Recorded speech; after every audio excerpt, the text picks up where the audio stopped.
எதிர்நீச்சல் சீரியல்ல இன்னைக்கு என்ன நடக்க போகுதுன்னு பார்க்கலாம். வாங்க வீடியோக்குள்ள போலாம். ஜனனியை பார்க்கறதுக்காக ஒரு ஹோட்டல் ஏஜென்ட் வந்திருக்காங்க. அவங்க வந்ததும் இந்த கரிகாலன் முல்லை 2 பேரும் யாரை பார்க்க வந்திருக்கீங்கன்னு கேட்குறாங்க. நான் ஜனனி மேடத்தை பார்க்க வந்திருக்கேன்னு சொல்லிக்கிட்டு இருக்கும்போதே அங்கே தர்ஷினி வந்துடுறாங்க. தர்ஷினி வந்து உங்களுக்கு என்ன அதை பற்றி, அவர் ஜனனி சித்தியை பார்க்க வந்திருக்காங்க, நீங்கள் 2 பேரும் பேசாமல் ஓரமாக ஒதுங்கி உட்காருங்கன்னு சொல்லிட்டு அந்த ஏஜென்ட்டை கூட்டிகிட்டு போய் ஜனனி கிட்ட பேச வைக்கிறாங்க. ஜனனியும் அந்த ஏஜென்ட் கிட்ட பேசுகிறாங்க. சரி சார், எங்களுக்கு நீங்கள் சப்போர்ட் பண்ணுற வரைக்கும் நாங்கள் அந்த அளவுக்கு நல்லபடியாக எல்லாம் செஞ்சு கொடுப்போங்கிறாங்க. அதை கேட்ட ஏஜென்ட்டும் சரி மேடம், நாங்கள் அதுக்கான வேலைகளை தொடங்க ஆரம்பிச்சிடுறோம், அதுக்கப்புறமா நீங்கள் பிஸ்னஸாக ஆரம்பிச்சிடலான்னு சொல்லிட்டு போகிறாங்க. இதை கேட்ட ஜனனி ரொம்பவே சந்தோஷப்படுறாங்க. அப்பாடா, எப்படியோ பிஸ்னஸ் நம்ம நினச்ச மாதிரி நல்ல நிலைமைக்கு வரப்போகுது. அதே மாதிரி இந்த ஆதாரத்தையும் கைக்கு கிடச்சி கண்டுபிடிச்சதும் குணசேகர்கிட்ட எதிர்த்து போராடி நம்ம இதே வீட்டில் இருக்கலாம், அவர் எப்படியும் மடக்கி பிடிச்சிடலான்னு சொல்லிக்கிட்டு இருக்காங்க ஜனனி. இது எல்லாம் கேட்ட ரேணுகா நந்தினி எல்லாரும் ஆமாம் ஜனனி, நம்ம நினச்சது இனிமேல் தான் ஒவ்வொன்றா வெற்றி கிடைக்க போகுது, எல்லாமே நம்ம ஜெயிச்சு வரணுங்கிறாங்க. கண்டிப்பாக இனிமேல் நம்மளுக்கு எப்போவுமே வெற்றி தான், கவலைப்படாதீங்கன்னு சொல்லிட்டு இருக்காங்க ஜனனி. ஆனால் இன்னும் அந்த ஆதாரம் நமக்கு கைக்கு கிடைக்கலையே, அதுதான் நினச்சா கவலையாக இருக்குது. கூடிய சீக்கிரம் எப்படியும் கிடைச்சிருங்கிற நம்பிக்கை எனக்கு இருந்துச்சு. ஆனால் அந்த அஸ்வினும் வேற செத்துட்டான். இப்போ ராமேஸ்வரம் தேடி போயிருக்கிற சக்தியும் 2 கட்டானா முடிச்சுட்டு இருக்கான். ஒரு ஆதாரமும் நமக்கு கைக்கு கிடைக்கலையேன்னு புலம்பிக்கிட்டு இருக்கும்போது தான் அப்போ கொற்றவை மேடம் ஃபோன் பண்ணுறாங்க. ஜனனி, நான் உங்ககிட்ட கொஞ்சம் தனியாக பேசணும், வர முடியுமான்னு கூப்பிடுறாங்க. இதை கேட்ட ஜனனி கொற்றவை மேடம் பேசுகிறாங்க, நான் போய் என்னென்னு கேட்டுட்டு வந்துட்டுமாங்கிறாங்க. தர்ஷினி சொல்கிறாங்க, இல்லை சித்தி, நீங்கள் மட்டும் தனியாக போகாதீங்க, நானும் உங்கள் கூட வரேங்கிறாங்க. சரி வா போகலாம் அப்படின்னு தர்ஷினியும் ஜனனியும் கொற்றவை பார்க்கறக்காக போகிறாங்க.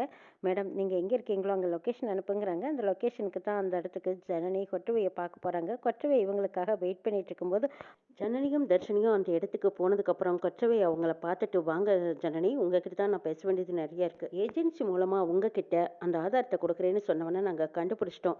ஆனால் அவன் உங்ககிட்ட தான் கொடுக்குறேன்னு சொல்கிறான். அநேகமாக அவன் பணத்துக்கு ஆசைப்படலை, குணசேகரங்கிட்ட இருக்கிற ஆதாரத்தை அவன் கையில் வச்சிருக்கிறதா அவன் சொல்லியிருக்கான். இதை நாங்கள் எப்படியோ கண்டுபிடிச்சிட்டோம். அவனோட நம்பரையும் நாங்கள் ட்ரேஸ் பண்ணி பார்க்கும்போது அந்த நம்பர் அதோட கட் ஆயிடுச்சு. திரும்பவும் அவன் கூப்பிடுவான்னு நாங்கள் எதிர்பார்த்துட்டு இருக்கோம்.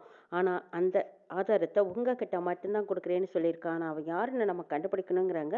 அப்போ ஜனனி சொல்கிறாங்க, சரி மேடம், அப்போ அவன் கூப்பிட வரைக்கும் நாங்களும் வெயிட் பண்ணிட்டு இருக்கோங்கிறாங்க. சரி ஜனனி, இன்னும் 2 நாளையில் கண்டிப்பாக இதுக்கு ஒரு முடிவு கிடைக்குங்கிற நம்பிக்கை எனக்கு இருக்குங்கிறாங்க கொற்றவை. சரி மேடம், அந்த ஏஜென்சி மூலமாக அந்த நம்பர் உங்ககிட்ட இருந்தா எனக்கு கொடுங்க, நான் பார்த்து பேசி பார்க்குறேங்கிறாங்க ஜனனி.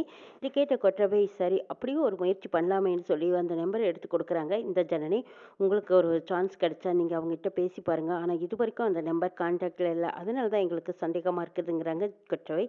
சரி மேடம், இந்த ஆதாரத்தை என்கிட்ட கொடுக்குறேன்னு சொன்னதுனால கண்டிப்பாக எனக்கு கூப்பிட்றதுக்கு வாய்ப்பு இருக்குது. எனக்கு திரும்பவும் ஃபோன் பண்ணி கூப்பிட்டா நான் உங்ககிட்ட இந்த தகவலை சொல்கிறேன்னு சொல்லிட்டு ஜனனி அந்த நம்பரை வாங்கிட்டு போகிறாங்க. சரி, நாம் ஒரு தடவை முயற்சி பண்ணி பார்க்கலாமா அப்படின்னு நினச்சி ஜனனி அந்த நம்பருக்கு கால் பண்ணுறாங்க. ரிங் ஆகுது. ரிங் ஆனதுமே அவங்க ஆப்போசிட்டில் இருக்கிறவங்க ஹெவினோட ஃப்ரெண்டு தான் எடுக்கிறாரு. மேடம், நான் உங்களை பார்க்குறக்கு வெயிட் பண்ணுறேங்கிறாங்க. அப்படியா சொல்கிறீங்க, சரி நான் லொக்கேஷன் அனுப்புகிறேன், அந்த இடத்துக்கு நீங்கள் வாங்கன்னு ஜனனி சொல்லவும் அந்த நபரும் சரிங்கிறாரு. ஒரு இடத்துல லொக்கேஷன் அனுப்புனதுக்கப்புறம் ஜனனி அந்த நபரை பார்க்குறக்காக வராங்க. இந்த விஷயத்த திரும்பவும் கொற்றவை மேடத்துக்கிட்ட சொல்கிறாங்க ஜனனி. ஓ அப்படியா, சரி, நீ அவனை விட்டுறாத, உன்கிட்ட பேசணும்னு நினைக்கிறான், உன்கிட்ட தான் அந்த ஆதாரத்தை கொடுக்கணும்னு நினைக்கிறான் ஜனனி, நீ எச்சரிக்கையாக அந்த ஆதாரத்தை வாங்கி வை, அப்படி எல்லாத்துக்கும் ஒரு முடிவு கிடைக்கும்னு கொற்றவை சொல்லவும் ஜனனி, ஆமாம் மேடம், இதுக்காகத்தானே நம்ம இவ்வளோ தூரம் அலைஞ்சு திரிஞ்சோம், இப்போ இவனும் நேரில் கொண்டு வந்து கொடுக்குறேன்னு சொல்லியிருக்கான், நான் போய் பார்த்து வாங்கிட்டு வரேன்னு சொல்லிட்டு ஜனனி தர்ஷினி 2 பேரும் போகிறாங்க.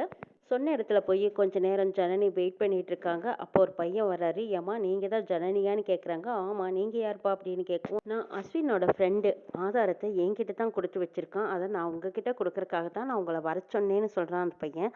ஓ அப்படியா, சரி, இந்த ஆதாரம் உனக்கு எப்படி கிடைச்சதுன்னு கேட்கும்போது அஸ்வின் என்கிட்ட இந்த ஆதாரத்தை ஏற்கனவே கொடுத்து வச்சிருந்தான், எனக்கு ஏதாவது ஒரு ஆபத்து வந்தால் இந்த ஃபோனையும் இந்த ஆதாரத்தையும் ஜனனி அக்கா கிட்ட சேர்த்துன்னு சொல்லி கொடுத்துருக்கேன் மேடம், இதை நான் உங்ககிட்ட சேர்த்த வேண்டியது என்னோட பொறுப்பு, நான் சொல்கிற இடத்துக்கு நீங்கள் வாங்கன்னு கூட்டிகிட்டு போகிறாங்க. ஜனனியும் தர்ஷனியும் ஒருத்தருக்கு ஒருத்தர் பார்க்குறாங்க. இந்த பையனை நம்பி நம்ம போகலாமா சித்திங்கிறாங்க. தாராளமாக போகலாங்கிறாங்க. சரி மேடம், நான் சொல்கிற அட்ரஸுக்கு நீங்கள் நாளைக்கு காலையில் 10 மணிக்கு வந்துருங்கன்னு சொல்லி என்னோட ஃப்ரெண்டு விசிட்டிங் கார்டை கொடுக்குறாங்க. அந்த விசிட்டிங் கார்டை ஜனனி பார்க்கும்போது, இந்த விசிட்டிங் கார்டில் தானே நம்ம ஏற்கனவே போய் அந்த கம்பெனி எம்டியை பார்க்க போனோம், ஆனால் இப்போ என்ன இவனும் இதே எம்டியோட அட்ரஸ் தான் கொடுத்துருக்கானேன்னு பார்க்குறாங்க ஜனனி. என்ன மேடம் அப்படி பார்க்குறீங்க, இந்த விசிட்டிங் கார்டில் இருக்கிறவங்க கிட்ட தான் அந்த ஆதாரம் பாதுகாப்பாக பத்திரமா இருக்குது, அங்கே தான் நானும் வேலை பார்க்குறேன்னு சொல்கிறான். ஓ, நீ அங்கே தான் வேலை பார்க்குறியா, நான் ஏற்கனவே அங்க போய் பார்த்தேன். எம்டிய பார்க்க முடியாதுன்னு சொல்லிட்டாங்களேங்கிறாங்க. ஆமா, அவ்வளவு சீக்கிரம் எம்டிய பார்க்க முடியாது. ஏதாவது காரணம் காரியம் இருந்தா மட்டும் தான் அவரா நம்மள பார்க்கணும்னு நினைப்பாரே தவிர, அவர யாரும் நம்மால பார்க்க முடியாதுன்னு சொல்லிர்றாங்க. இது கேட்டு ஜனனிக்கு என்னது வித்தியாசமாவெல்லாம் இருக்கு. விசித்திரமாவும் இருக்கு. சரி, நீ சொன்ன மாரி நாங்க நாளைக்கு காலையில 10 மணிக்கெல்லாம் வந்துர்றோம்னு சொல்லிட்டு ஜனனி, தர்ஷினி 2 பேரும் வீட்டுக்கு வராங்க. கரிகாலன், முல்லை 2 பேரும் வீட்டு வாசல்ல உட்காந்துருக்காங்க. தர்ஷினி, ஜனனி 2 பேரும் அலைஞ்சு திரிஞ்சுட்டு அப்பதான் வீட்டுக்குள்ள வர்றாங்க. டேய், எங்கேயோ சின்ன மேடம், பெரிய மேடம் போறாங்க, வராங்க. ஆனா எங்க போறாங்க, என்ன பண்றாங்கன்னு ஒண்ணும் தெரியல. இதுல பத்தாததுக்கு மாமாஸ் 3 பேரும் எங்க போனாங்கன்னு தெரியலடா. சரிடா, ஒரு தடவையாவது அவங்க எல்லாரும் என்னதான் பேசிக்கிறாங்க, வெளியில போயிட்டு வந்து வீட்டுக்கு வந்தாங்கன்னா என்ன பேசுறாங்கன்னு ஒட்டு கேட்கலாமாங்கிறாங்க. டேய், அவங்க கைக்கு மட்டும் சிக்கிட்டோம், தலையில இருந்து கால் வரைக்கும் அந்த தொடப்பு கட்டி இருக்கு பாரு, அதாலேயே அபிஷேகம் பண்ணிடுவாங்கடா. வேண்டாம்டா, இது நமக்கு செட் ஆகாது, என்னோட உடம்பு தாங்காதுன்னு முல்லை விளைவிக்கிறாரு. அடப்போட, எல்லாத்தையும் நம்ம பார்த்தது தானே. இவங்க வந்து நம்மளை கைப்பிடியா பிடிக்கிறதுக்குள்ள நம்ம அங்கேருந்து லாஞ்சு பாஞ்சுக்கிட்டு வந்துடலாம்டா போடா அப்படின்னு சொல்லிட்டு கரிகாலன் ஜனனி தர்ஷனுக்கு பின்னாடியே போய் அவங்க எல்லாரும் என்ன பேசிக்கிறாங்கன்னு ஒட்டு கேட்கறதுக்காக போயிருக்காங்க. இது தெரியாத ஜனனியும் தர்ஷனியும் போனதும் ரேணுகா, நந்தினி இவங்க எல்லாத்துக்கிட்டையும் கொற்றவை மேடம் ஏஜென்சி மூலமா அந்த ஆதாரம் இருக்கிறத கண்டுபிடிச்சிட்டாங்க. அந்த ஆதாரத்தை என்கிட்ட தான் கொடுக்கறதாவும் சொல்லியிருந்தாங்க. அதுக்கப்புறம் கொஞ்ச நேரத்துல நானும் அந்த நம்பரை வாங்கிக்கிட்டு தர்ஷனியும் நானும் வெயிட் பண்ணிட்டு இருக்கும்போது அந்த நபரே எனக்கு ஃபோன் பண்ணி கூப்பிட்டாரு. நாளைக்கு காலையில 11 மணிக்கே வர சொல்லியிருக்கான் அந்த பையன். அது மட்டும் இல்ல, இன்னொரு விஷயம் என்னன்னு கேட்டா, நம்ம வீட்டை வேலை பேசுறதுக்காக ஒரு பெரிய ஆள் வந்தாருல்ல, அந்த கம்பெனியோட அட்ரஸ் அந்த அக்கா கொடுத்துருக்கான்னு சொல்றாங்க ஜனனி. இதை கேட்டதும் என்ன ஜனனி சொல்ற, திரும்பவும் அதே கம்பெனிக்கு போற மாதிரி இருக்காங்கிறாங்க. ஆமா, அந்த கம்பெனி முதலாளிக்கும் நம்ம குணசேகருக்கும் ஏதோ ஒரு லிங்க் இருக்கு. அதுதான் இப்போ அஸ்வினோட ஃப்ரெண்டை வச்சு என்னை பார்க்கணும்னு சொல்லியிருக்காங்கங்கிறாங்க. சரி ஜனனி, இதுவும் நமக்கு ஒரு நல்லது தானே. ஆனா எப்படியோ ஆதாரம் கிடைச்சிருமில்லன்னு நந்தினி கேட்குறாங்க. கண்டிப்பா இன்னும் 2 நாளையில அந்த ஆதாரம் நம்ம கைக்கு வந்தாகணும். அப்படி இல்லைனாலும் கொற்றவை மேடம் எப்படியாவது அந்த ஆதாரத்தை வாங்கிடுவாங்க. அவங்க நம்மளுக்கு ஃபுல் சப்போர்ட்டா இருக்கிறாங்கங்கிறாங்க. அப்பாடா, இப்பதான் நீ சொல்றதை கேட்டு திருப்தியா இருக்கு.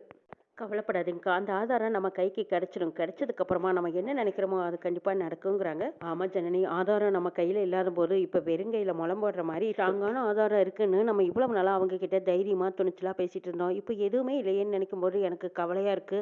ஆனா நீ இப்ப வந்து சொல்றது கேட்டதுக்கு அப்புறம் கொஞ்சம் தைரியமாவும் தெம்பாவும் இருக்குதுங்கிறாங்க நந்தினி. நீங்க ஒன்றும் பயப்படாதீங்கக்கா, ஆதாரம் இன்னும் 2 நாளையில நம்ம கைக்கு வந்துடும். அதுக்கப்புறமா நம்ம நினைக்கிறது தானே நடக்க போகுது. நீங்க எங்கேயும் உளறிடாதீங்கன்னு சொல்லிட்டு இருக்கும்போது கரிகாலன் வந்துடுறாரு. கரிகாலனை பார்த்ததும் எல்லாத்துக்கும் தூக்கி வாரி போடுதோ, ஐயோ இவன் வேற நம்ம பேசுனதையெல்லாம் கேட்டுக்கிட்டான் போல இருக்குன்னு பார்த்துட்டு இருக்கும்போது, என்ன நினைச்சிட்டு இருக்கீங்க எல்லாரும்? இதே வீட்டில் இருந்துக்கிட்டு மாமாவோட ஆதாரமெல்லாம் உங்கள் கையில் இருக்குதுன்னு பொய் சொல்லி மாமாவையே ஏமாற்றிக்கிட்டு இருக்கிறீங்கள. நீங்கள் பேசுனது அத்தனையும் நான் கேட்டுட்டேன். உங்களோட பிளான் எல்லாம் எனக்கு என்னன்னு தெரிஞ்சு போச்சு. இருங்க இப்போவே போய் மாமா கிட்ட சொல்லி உங்களை மாட்டி விடுறேன்னு சொல்லி கரிகாலன் ஒடியாராங்க. ஒடியாந்த வேகத்தில் பின்னாடி எல்லாரும் ஓடி வந்து டே கரிகாலா சொல்லிடாதடான்னு சொல்லிக்கிட்டு இருக்கும்போது விழுந்துடுறாங்க. விழுந்ததும் நடந்ததெல்லாம் மறந்த மாதிரியும் பழசெல்லாம் ஞாபகத்துக்கு வந்த மாதிரியும் கரிகாலன் நடிச்சிட்டு இருக்காங்க. அடடா, இவனுக்கு நடந்ததெல்லாம் மறந்து போச்சு. அப்ப நேத்து தான் கல்யாணமான மாதிரி இவன் நினைச்சிட்டு இருக்கான். ஆதரை விட்டு பிரிஞ்சு போனதை நினைச்சு வருத்தப்பட்டுட்டு இருக்கான். இனிமே இவனை பத்தி எந்த பயமும் இல்லை. இவனை வச்சே நம்ம கேம் விளையாடலாம் அப்படின்னு சொல்லிட்டு நந்தினி, ரேணுகா எல்லாருமே இவனை பத்தி இனி பயப்பட வேண்டியதில்லை. இவங்கிட்ட இனிமே எந்த உண்மையும் இல்லை. லூசு பையன் மறுபடியும் லூஸ் ஆகிட்டான்னு நினைச்சிட்டு இருக்காங்க.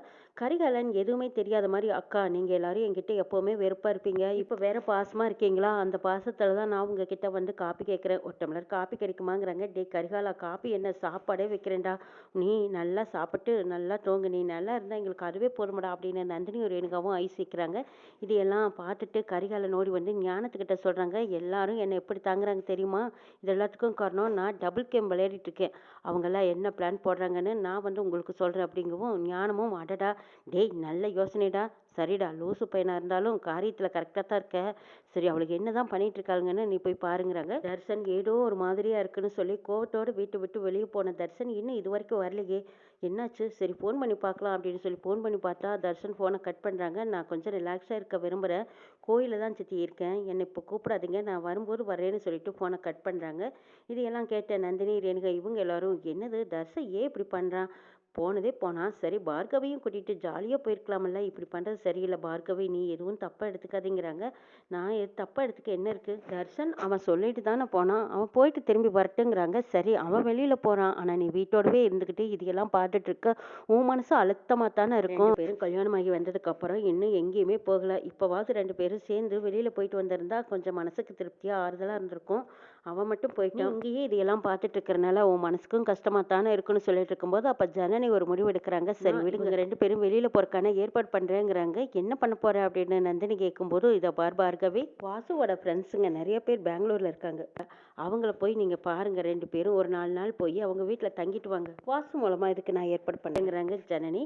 இது கேட்ட பார்கவி, சரி தர்ஷன் வரட்டும், 2 பேரும் பேசி முடிவு பண்ணி சொல்றேங்கிறாங்க. அதே மாதிரி தர்ஷனும் வராரு. தர்ஷன் வந்ததுக்கு அப்புறம் ஜனனி சொல்ற போது, சரி சித்தி நீங்க சொன்னா நான் போயிட்டு வரேங்கிற. பார்கவியும் தர்ஷனும் பெங்களூர் போலான்னு முடிவு பண்ணியிருக்காங்க. இதை எப்படியோ கரிகாலன் தெரிஞ்சுக்கிட்டு வந்து இந்த விஷயத்த அன்புக்கரசி கிட்ட சொல்றாங்க.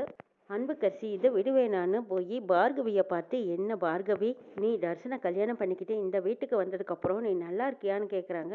என்னை பற்றி உனக்கு என்ன அக்கறை, உன் வேலை என்னமோ அதை பாருன்னு சொல்லிட்டு போறாங்க பார்கவி. ஜனனி இந்த விஷயத்தை தெரிஞ்சுக்கிட்டு பார்கவி கிட்ட சொல்றாங்க, இதை பாருங்க, எனக்கு என்னமோ இந்த அன்புக்கரசியா வந்த மாதிரி தெரியல. அறிவுக்கரசி ஏன் இவங்க எல்லாருமே ஏதோ ஒரு பிளான் பண்ணி தான் இந்த அன்புக்கரசியை இந்த வீட்டுக்குள்ள கொண்டு வந்து கோர வச்சிருக்காங்கன்னு இப்ப புரியுது. அன்புக்கரசியை நம்ம வெளியில அனுப்ப முடியல, ஆனா நம்ம எல்லாரும் வெளியில போய் வரலாம். நிம்மதியும் சந்தோஷத்தையும் நாம ஏன் தொலைக்கணும்?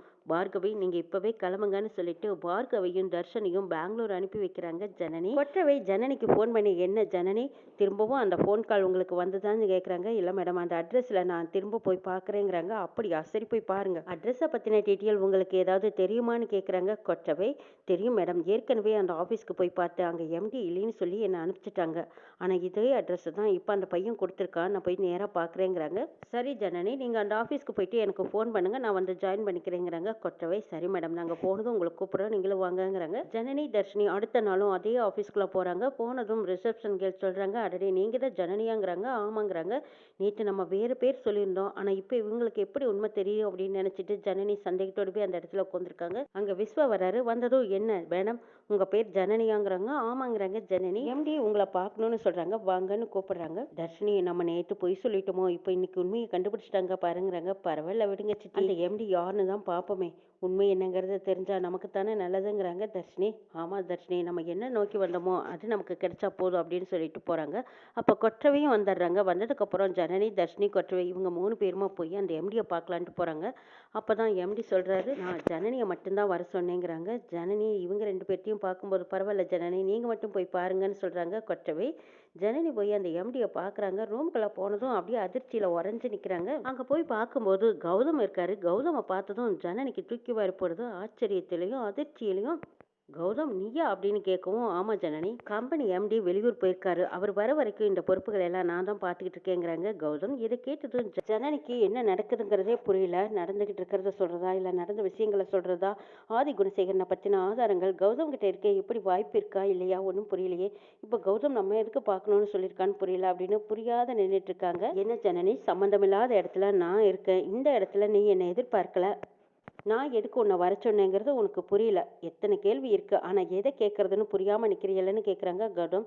ஆமாம் கௌதம், நீ சொல்கிறது சரிதாங்கிறாங்க. சரி ஜனனி, நீ எதுக்காக வந்தேங்கிறது எனக்கு தெரியும், நீ தேடி வந்த ஆதாரம் என்கிட்ட தான் இருக்குங்கிறாங்க. இதை கேட்டதும் ஜனனிக்கு தூக்கி வாரி போடுது. என்ன கௌதம் சொல்கிற, குணசேகரனை பற்றின ஆதாரங்கள் உன்கிட்ட எப்படி வந்ததுங்கிறாங்க. அதை பற்றியெல்லாம் நீ கவலைப்படாத, உனக்காக நான் ஹெல்ப் பண்ணுறேன், இந்த ஆதாரம் என்கிட்ட இருக்கு. ஜனனி நீ என்னோட ஃப்ரெண்டு, உன்னை கண்ணை கட்டி காட்டில் விட்ட மாதிரி இந்த குணசேகரன் உங்கள் குடும்பத்தையே ஆட்டி வச்சிட்டு இருக்காரு, இதில் பாதிக்கப்பட்டிருக்கிறது நீயும் தான்.